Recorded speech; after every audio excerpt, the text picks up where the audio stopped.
Hello everyone, it's Old Guardian here.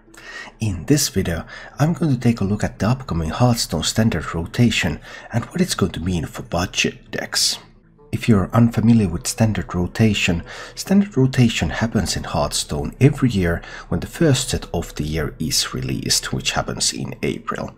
And when that happens, all sets from 2 years prior are rotated out of Standard format and will only be playable in Wild, in single player modes and in some of the Tavern brawls after that. So in April, when the first set of 2019 arrives, Journey to Un'Goro, Knights of the Frozen Throne and Kobolds and Catacombs are all going to rotate out of Standard format. And this is going to have some major implications for budget decks. First of all though, I would like to give a brief recap of what makes for a successful budget deck. I built a lot of budget decks during my Hearthstone times, and there are some features that are common when you really have a success in your hands. First of all, a successful budget deck is typically not just a weaker copy of a typical meta deck. Because if you just take a meta deck and you take out the best win conditions and you call that a budget deck, you're typically going to fail. It's not going to do very well. And one of the main things you can do to change this pattern a little bit is to go under the actual meta deck. That's a very typical budget deck pattern in Hearthstone. You build that deck to be similar to the meta deck, but you build it to be a little bit faster. You build it to be a little bit more aggressive. You don't have the value to go into the late game in the same way, so you try to win the game faster. And that allows you to sometimes beat this allegedly stronger archetype. Alternatively, a successful meta deck can also be an archetype that doesn't have just quite enough support for a full cost deck for the class. Something that, okay, could be played, but adding in legendaries just doesn't make it so much better, so the class doesn't really want to use that. Something like my Zoo Priest is a good example. Zoo Priest isn't really played. Why would Priest play Zoo when they have other very attractive archetypes? But Zoo Priest can still go under these archetypes and take wins even against those. And it is from this perspective that we need to take a look at what's going to happen with the card pool and how that's going to affect the budget decks.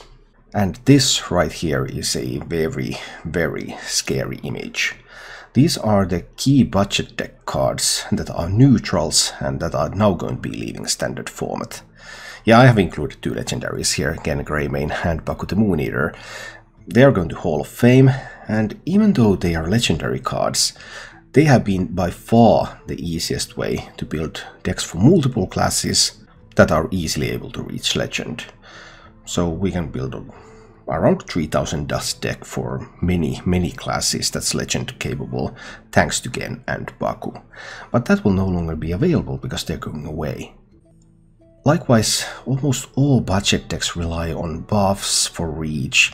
They currently rely on getting some of that early damage in. Stuff like Bone Mare, stuff like Cobalt Scalebane, stuff like Fungalmancer are some of these key buff tools that are now going away. Vicious Fledgling, very powerful, very aggressive minion, going away. The best 2-drop commons, Firefly and Dire Maul, both are going away. And the best defensive tools, Dark Reaper, Saronite Chaingang, Stonehill Defender, Plated Beetle, also all going away.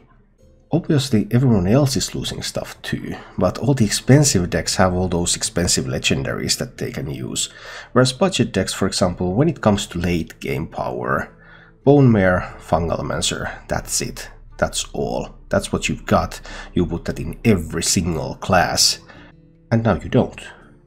One thing that comes to mind is, okay, were these just the best alternatives? And there are actually alternatives that were just slightly weaker, that didn't see play because these were superior. Yeah, when it comes to full cost decks that's often the case, but when it comes to budget, it isn't. This is pretty much our replacements. Okay, there are some decent cards here, like Mekaru. And War Gear is practically the only potential buff card that we have on budget that's going to remain. And that can only buff mechs. It's a magnetic mech, you can put that as a buff on a mech minion. So maybe we're all just going to be playing mech cores. Explodinators, War Gears, Mecharoos, Mechanical Whelps, something like that. Then there are some other minions that have some potential, stuff like Amani Warbear, a Rush Taunt Beast, that's a common. It's a pretty impressive card. Honor Tortoise, 3 mana 3/5. Its battle cry deal 5 damage to a hero though. That's very punishing, and in practice it has made it so that that's mostly usable in Warrior. So now that we're losing all of those buff cards, we're losing all of those defensive tools, if the question is okay, do we have other tools that can just take their place that are slightly weaker, then the answer for budget decks is no. No, we do not have any. Things are perhaps not quite as dire, because everyone else is also losing a lot of stuff, so the overall strength will be lower.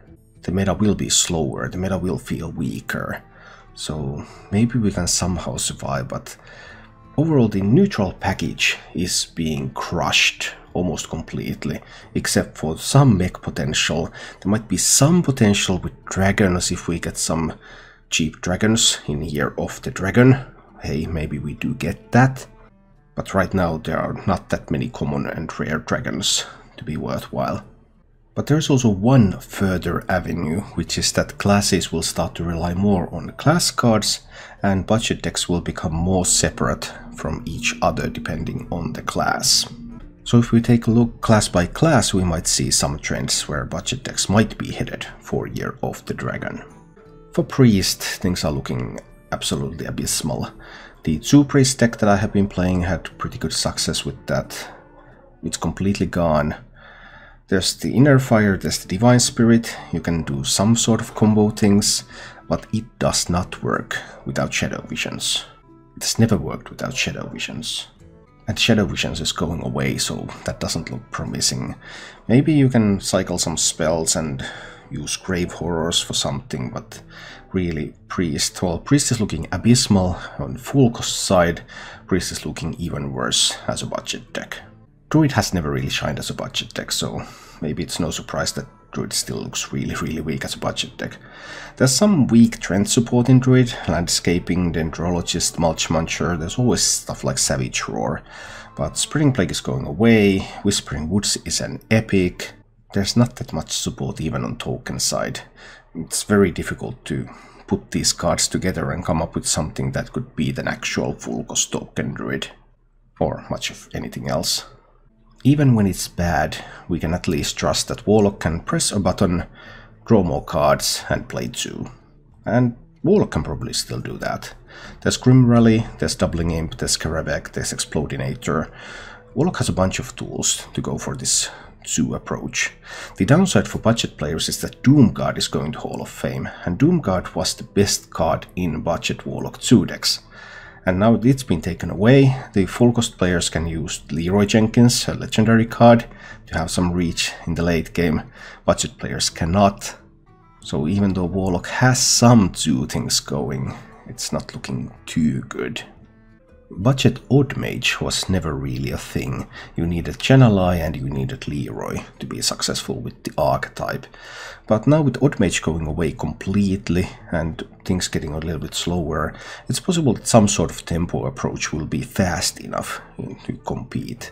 Stuff like Cosmic Anomaly, Fireball, Frostbolt, even Vexcrow.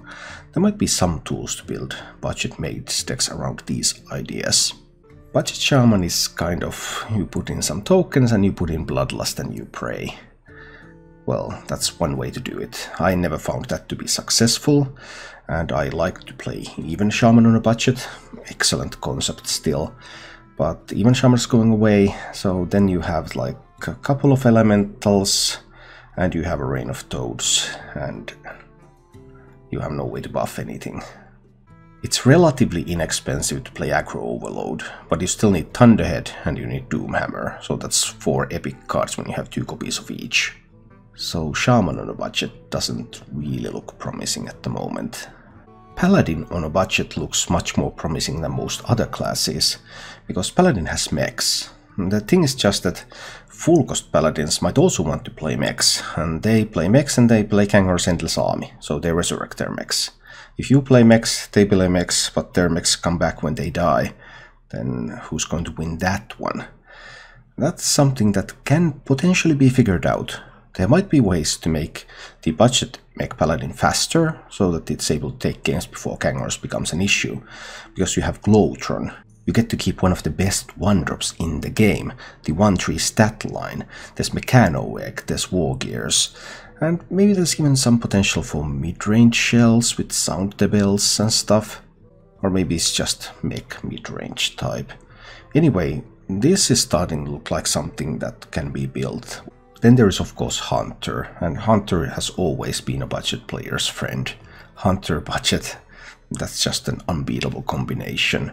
Obviously, current Hunters, mid-range Hunters, are going to remain a fairly fast deck. They have Master's Call, you do not. They may have Zul'jin, you do not. So there are some problems there. But still, it should be possible to build a mid-range Hunter with cards like Springpaw and cards like Houndmaster. So if you don't have Master's Call, you try to put in cards that are otherwise strong, and you just kill them while they draw more cards. That is a time-tested approach, and it works. Another alternative, especially for budget Hunter, is to go with mechs. Stuff like Spider Bomb, stuff like Fireworks deck. It hasn't made sense to go with these kinds of cards right now, because there's the full cost Death Rattle Hunter with all of its expensive stuff, and it's just going to roll all over you. But that's going away, it's going to lose the cubes and all that good stuff that it had. But you can take the leftover pieces, you can put in the neutral mech package, and you might be able to build something out of that no one on a full budget would really want to do, because they want to get something a little bit more stronger. But that sort of budget approach might be able to surprise some opponents. Rogue is looking strong going into the rotation, but here we again come to the same fundamentals. You don't want to build a budget deck that is just a weaker version of a meta deck. So yeah, maybe you can build something with pirates, but you don't have Captain Hooktusk and your opponent will, so you're already at a significant disadvantage there. However, there are still tempo tools that you can use, stuff like Henge Clan Tug, stuff like Crazed Chemist, stuff like Spirit of the Shark, because these can be tools that allow you to push and be faster, be more aggressive than the one who's waiting for that Hooktusk to come online. Finally, there is Warrior. And with Warrior, okay, Rush Warrior is probably going to be some kind of a thing after the rotation.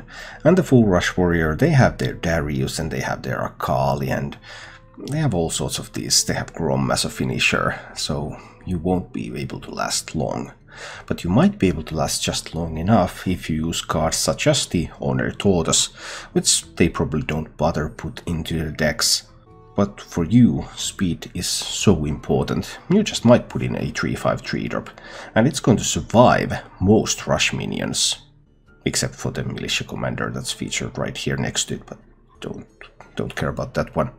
And then you can use your Frothing Berserker and the cheaper rush minions and stuff like Woodcutter's Axe, and again try to go under. When they go Darius, when they go Gromash, you go Frothing, you go Axe. You just be faster and try to end the game before they have a chance to get to the late game. There's also some sort of possibility to build those neutral mechs and some dino medics, so some kind of fairly aggressive mech warrior could be an option too. We have not yet seen the new expansion, we don't know what sort of new budget support we are going to get. But overall, we are in a way potentially moving away from the golden age of budget deck. I think the current meta that we have been playing in has been very kind to budget decks. I've been able to play budget decks that are combo archetypes. I've been able to play budget decks based on a single legendary card and get easy legend with those. There's just been a wider variety of viable budget decks than ever, also when it comes to archetypes. But now with all of that support going away, that means that budget decks become even more focused on going under the established archetypes, being faster, being more aggressive. The just current card pool doesn't give you any way to play control as a budget deck after the rotation. We will need some major support from the new expansion in order to do that. And maybe that support is forthcoming. It will be interesting to see. I'm definitely keeping a close eye on all the common and rare cards that are going to be released. And of course, with the rotation, everyone else is getting weaker, so that should open up a little bit of space for budget decks. But overall, it looks like budget decks are going to return more to class-specific attempts at making pretty fast decks, and the classes that don't have support to build a fast deck are completely unviable as budget decks. That's the horror scenario anyway. It's going to be an interesting rotation, and there are lots of expectations built for the next set. Thank you for watching. If you enjoyed the show, please click the like button and subscribe to my channel for more.